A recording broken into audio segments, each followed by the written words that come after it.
बिस्मिल्लाहिर्रहमानिर्रहीम। मुअज़्ज़ज़ ख़वातीन हज़रात, जियो अवामी बजट की एक खुसूसी नशिस्त के साथ इफ्तिखार अहमद आप सबको खुश आमदीद कहता है। पिछले दिनों कौमी इक़्तिसादी मसाइल और उनके हवाले से जियो अवामी बजट के तहत मुख्तलिफ नशिस्तें मुनक़्क़द की गई। इन प्रोग्रामों में ये बताने की कोशिश की गई कि हमारे मुल्क में वसाइल की क्या पोजीशन है और किन किन शोबों में तोसी और तरक्की की गुंजाइश मौजूद है। मुल्क में दहशतगर्दी के खिलाफ जंग, गुर्बत के खिलाफ जंग, बेरोजगारी के खिलाफ जंग और महंगाई जैसे मसाइल पर काबू पाने के लिए क्या किया जाए, इस मामले के ऊपर खुल के डिबेट हुई और मुख्तलिफ तजावीज़ हमारे सामने पेश की गई। आइए इन प्रोग्रामों की झलकियां देखते हैं। हर बारी लोग जब चीजें बाहर से लेके आते थे तो उस जमाने में चीजों की कीमतें ज्यादा थी। जब आलमी मंडियों में कीमतें गिरी तो जब उन लोगों ने नई अपनी अशिया मंगवाई तो उनकी कीमतें जो कम थी एफबीआर ने मानने से इनकार कर दिया। हाकिम की जिम्मेदारी है कि इनकार करो कि हाकिम एक गलत ऑर्डर करता है, रिफ्यूज इट। देखिए, ये कहना आसान है, करना मुश्किल है। बाकी पुलिस के जो महकमे हैं उन्होंने अपने जो सिपाही जो कांस्टेबल होता है उसकी तनख्वाह मेरा ख्याल है 15 या 16 हजार अनाउंस की है। उसके मुकाबले में जो आपका सिपाही है जो फौज का, उसकी तनख्वाह 6-6.5 हजार के करीब गाड़ी रखी है 10 करोड़ की, 10,000 इनकम टैक्स। जो सबसे बड़ा हमारा एरर है वो है under invoicing of the imported products. Tax on income, इसका ये मतलब नहीं होता कि जी इस पर्टिकुलर सोर्स से अगर इनकम आएगी तो इसके ऊपर टैक्स नहीं होगा। सिस्टम होना चाहिए कि पकड़ लें।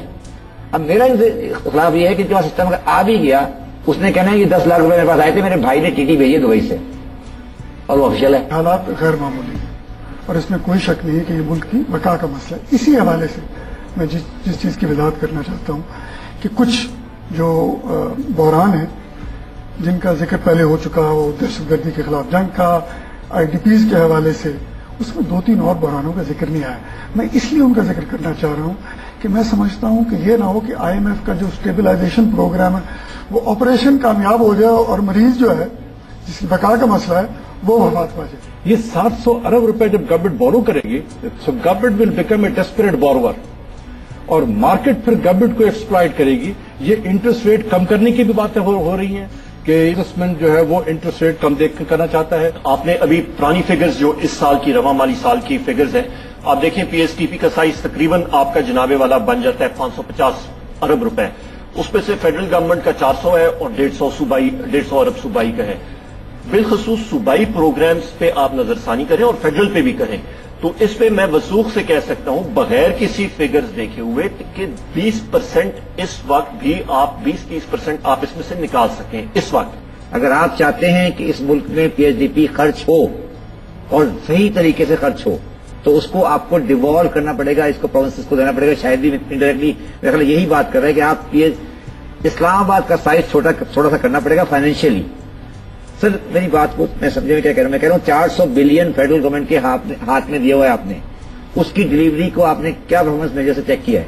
शायद भी मेरे ख्याल यही बात करें कि उसकी डिलीवरी मैकेनिज्म क्या है, वो 400 बिलियन क्या आवाम तक पहुंच या नहीं पहुंच रहा। एक बड़ा अहम और बड़ी एक इम्पॉर्टेंट चीज है जो कि दुनिया में अब तकरीबन काफी कंट्रीज में ये चीज तजर्बा हो चुका है कि जी आप अपनी एक टैक्स के हवाले से उसको कहते हैं data warehouse. Data warehouse का कॉन्सेप्ट ये होता है कि आप हर पोटेंशियल सोर्स जो आपकी इकोनॉमिक सोर्स कुछ भी हो सकती है इंक्लूडिंग द बैंक्स, वो वहां से आप इंफॉर्मेशन लेते हैं और ये टैक्स एडमिनिस्ट्रेशन ले रही होती है और अपने आप को इक्विप कर रहे होते हैं और आपको ताकि पता हो कि इकोनॉमी में हो क्या रहा है। आपको ये प्रपोजल्स बनाने पड़ेंगे कि फर्स्ट लाइन डिफेंस आर्मी ना हो, first line of defence police ही रहे और उसके लिए आपको पुलिस को टाइम लेना पड़ेगा क्योंकि हर चीज जो हम करते हैं वो जल्दी में करते हैं, हर चीज जो करते हैं वो आज ही करने की कोशिश करते हैं। इस बात से अगर हम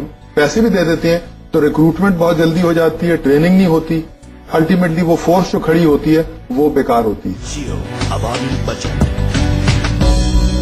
ख्वातीन आपने झलकियां देख। वेलकम बैक ख्वातीन हज़रात, और अब मैं दावत दूंगा रिजवान अजान को कि वो तशरीफ लाएं और जियो का बजट 2009 और 2010 पेश करें। मोहतरम रिजवान अजान।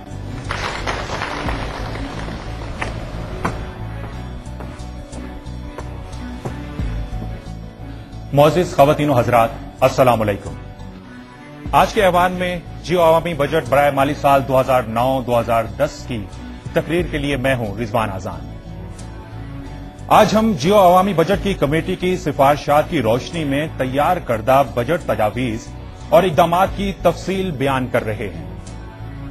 یہ بجٹ اس لحاظ سے مختلف ہے کہ یہ بجٹ ایک ایسے موقع پر پیش کیا جا رہا ہے کہ جب ملک اندرونی اور بیرونی خطرات سے دوچار ہے اور دہشت گردی کے خلاف جنگ کی وجہ سے لوگ نقل مکانی کرنے پر مجبور ہیں۔ اس بجٹ میں ہم نے ان متاثرہ افراد کی دوبارہ آباد کاری اور ان کے تحفظ کو یقینی بنانے کے لیے وسائل مختص کیے ہیں۔ اللہ تعالیٰ نے ہمارے پاکستان کو بیش بہا قدرتی وسائل اور نعمتوں سے مالا مال کر رکھا ہے، لیکن افسوس کی بات یہ ہے کہ پاکستان میں آج تک ان قدرتی وسائل کو صحیح طریقے سے استعمال میں لانے کی کوئی خاص منصوبہ بندی نہیں کی گئی ہے۔ اگر ہم ان وسائل کو صحیح طریقے سے بروئے کار لاتے تو آج نہ صرف توانائی میں خود کفیل ہوتے بلکہ ہم پاکستانی عوام کو لوڈ شیڈنگ کے عذاب سے بھی نجات مل جاتی۔ اس سے پاکستان کی معیشت اتنی زیادہ ترقی کر جاتی کہ ہائی اور قومی پیداوار پر فخر ہوتا اور پاکستان ترقی پذیر ممالک سے نکل کر ترقی یافتہ ممالک کی صف میں شامل ہو جاتا۔ ان قومی وسائل کو صحیح طریقے سے استعمال میں لا کر ہمارے ماہرین کی رائے میں سالانہ قومی ترقی کی شرح کا ہدف 7 سے 8% کرنے میں کوئی دشواری نہیں ہوگی۔ یہ بتانا بھی ضروری ہے کہ ترقی کی شرح کے اس ہدف کو پورا کرنے سے جہاں محصولات میں اضافہ ہوگا وہیں تعلیم اور ہنر کی سہولتوں میں بہتری آئے گی، عوام کو صحت کی بنیادی سہولتیں ملیں گی اور انفراسٹرکچر خاص طور پر سڑکوں کی تعمیر و توسیع، مواصلات کے شعبے میں وسعت، موٹر ویز اور ہائی ویز کے ساتھ ساتھ بجلی، پانی اور پورٹس کے شعبوں میں ترقی ہوگی۔ اس ہدف کو پورا کرنے سے عوام اور خاص طور پر ملک میں نوجوانوں اور محنت کش افراد کے لیے روزگار کے وسیع تر مواقع پیدا ہوں گے۔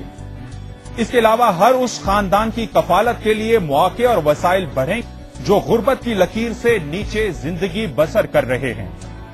اس کے علاوہ اقتصادی ترقی سے ملک میں کاروباری طبقے کو دی جانے والی مراعات